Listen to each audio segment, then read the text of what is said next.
Hello everyone, welcome to our YouTube channel.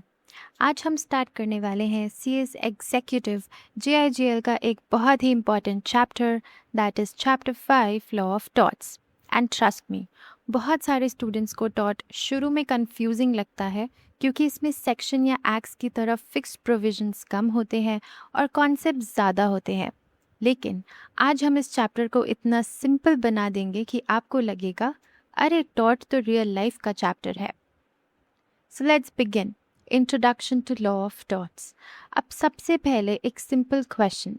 मान लो आप road पर चल रहे हो और कोई बाइक राइडर केयरलेसली ड्राइविंग करते हुए आपको टक्कर मार देता है, या लेट्स से किसी नेबर ने अपने घर का गंदा पानी आपके घर में छोड़ दिया, या किसी ने इंस्टाग्राम पर आपके बारे में झूठी बातें पोस्ट कर दी।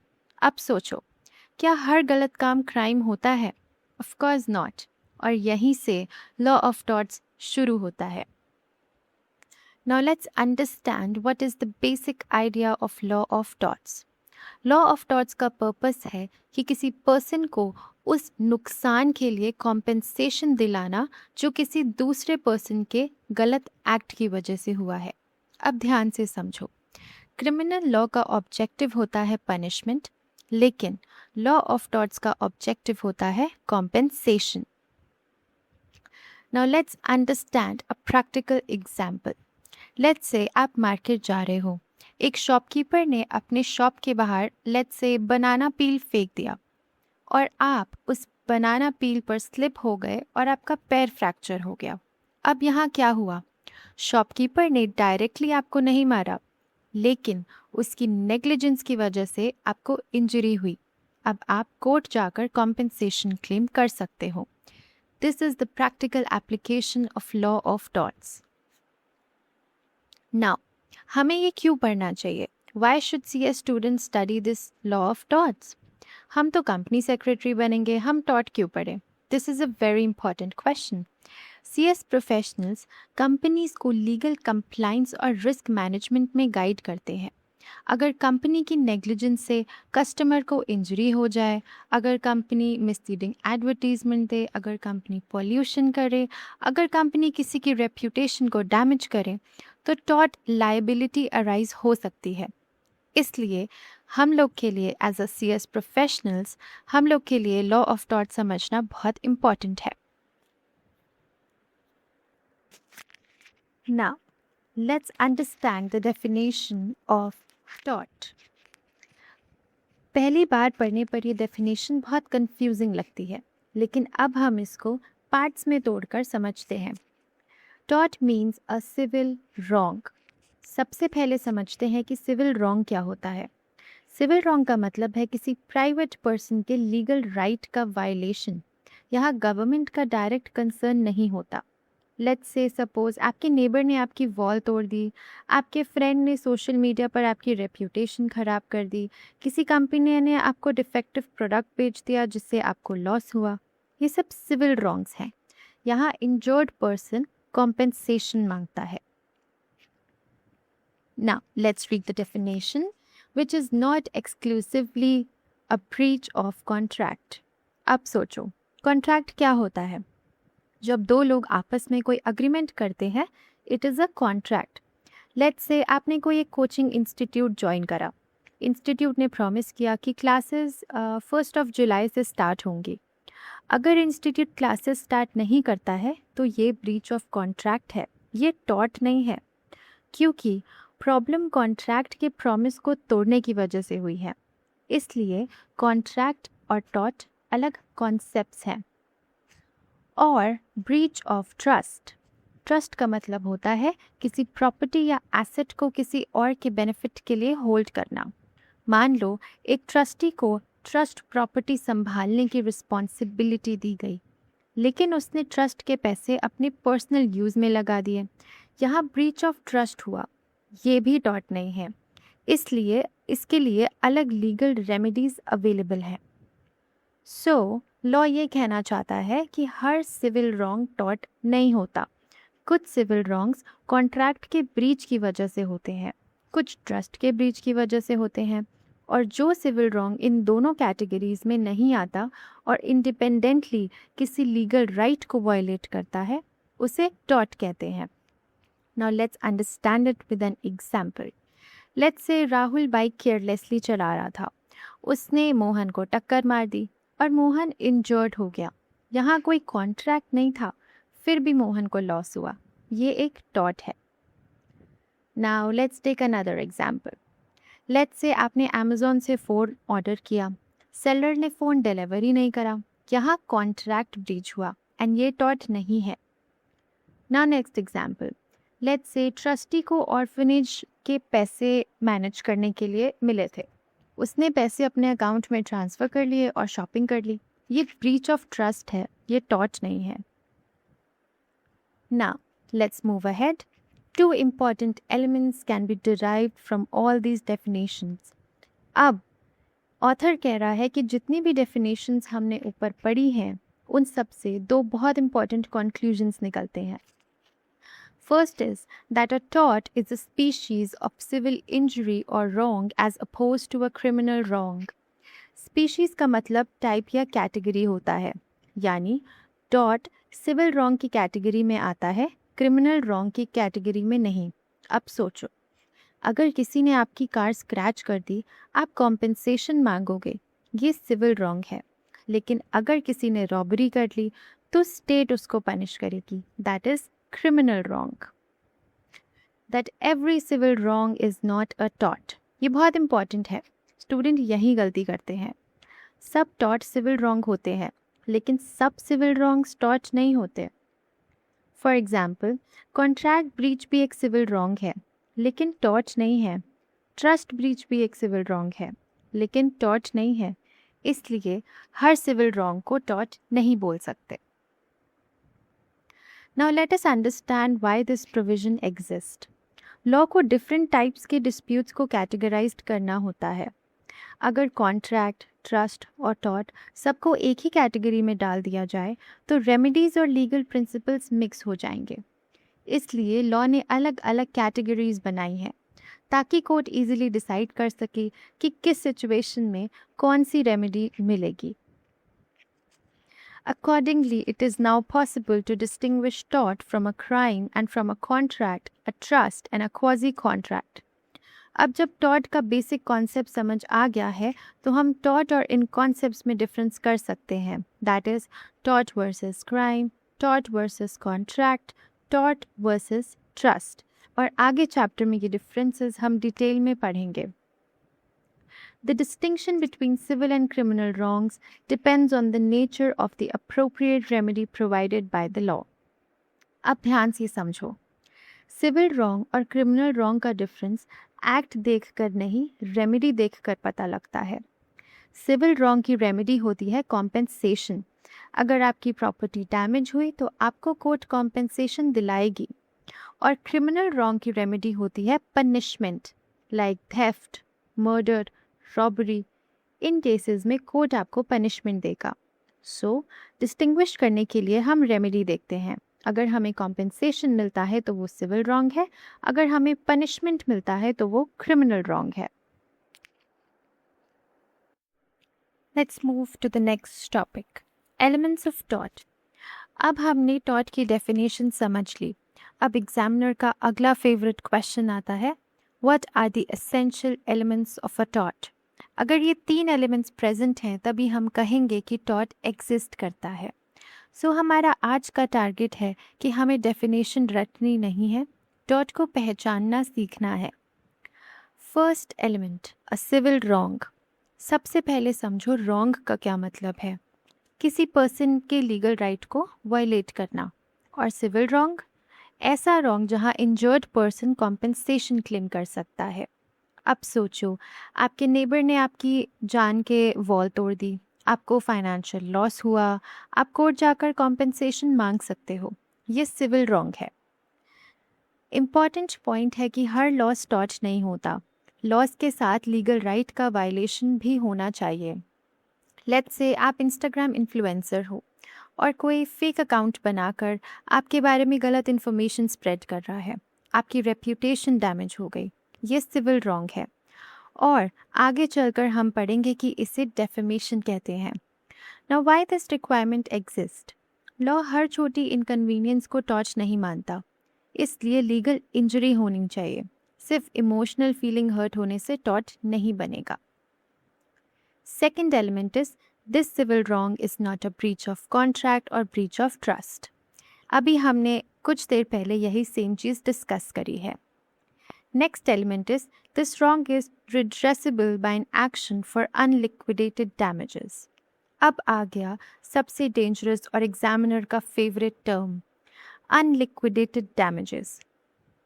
स्टूडेंट्स इस वर्ड को देख के ही डर जाते हैं, लेकिन आज के बाद कभी नहीं।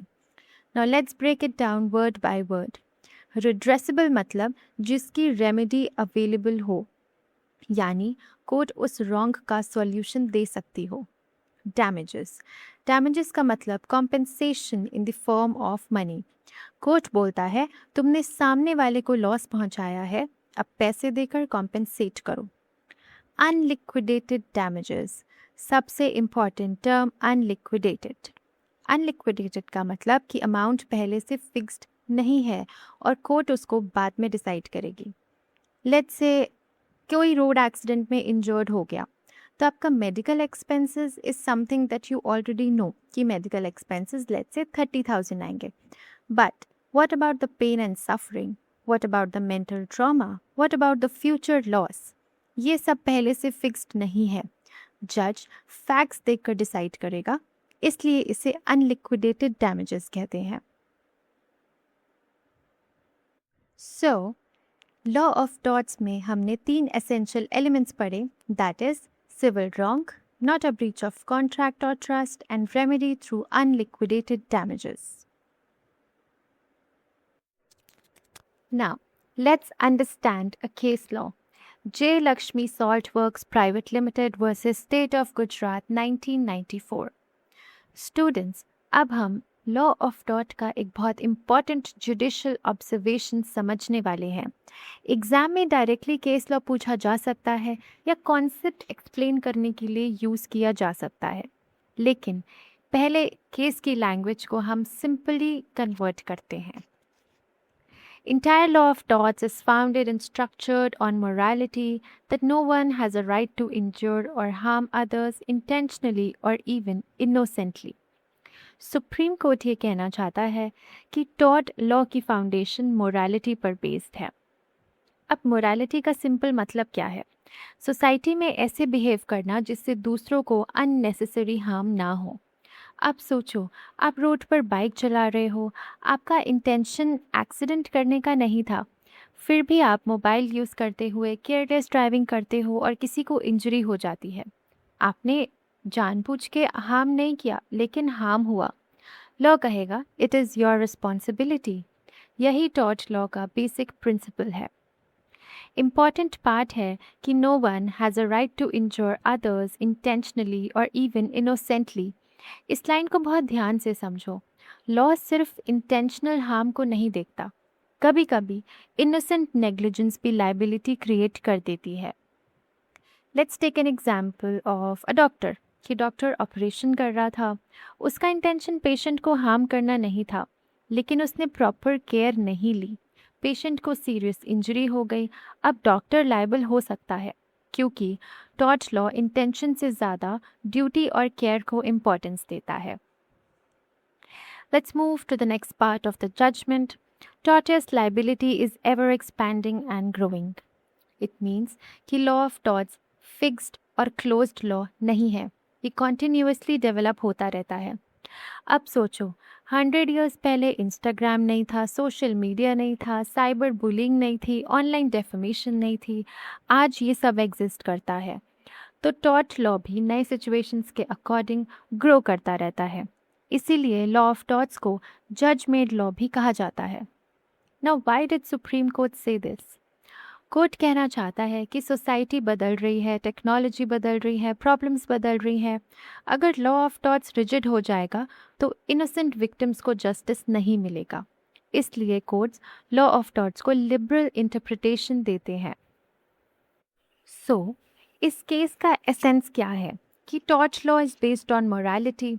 and no person should cause harm to another. Now, let's read an example, railway company example. An action against the railway company for loss of goods and carriage due to presence of contract, but any action by a passenger for injuries due to negligence of railways employees is a tort. यहाँ दो situations हैं. First situation is loss of goods. मान लो आप railway के through अपना parcel भेजते हो. Railway promise करती है कि आपका पार्सल सेफली डिलीवर करेगी, लेकिन पार्सल खो जाता है. अब बताओ प्रॉब्लम कहाँ से अराइज हुई? कॉन्ट्रैक्ट से. रेलवे और कस्टमर के बीच ट्रांसपोर्टेशन कॉन्ट्रैक्ट हुआ था, इसलिए ये कॉन्ट्रैक्ट लॉ का मैटर है और टॉर्ट का नहीं. सेकेंड सिचुएशन है पैसेंजर इंजरी.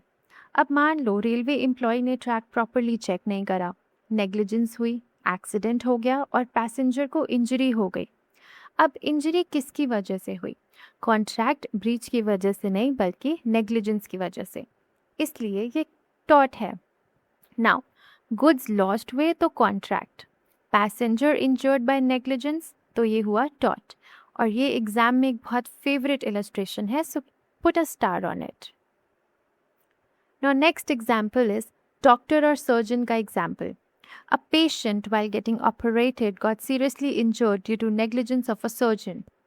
मान लो एक पर्सन मिस्टर ए हॉस्पिटल गए, उनका ऑपरेशन होना था, डॉक्टर का ड्यूटी था प्रॉपर केयर लेना, लेकिन ऑपरेशन के टाइम सर्जन केयरलेस हो गया और हमारे मिस्टर ए को एक्स्ट्रा इंजरी हो गई. अब क्या होगा? नाउ पेशेंट और हॉस्पिटल के बीच ट्रीटमेंट का अग्रीमेंट था.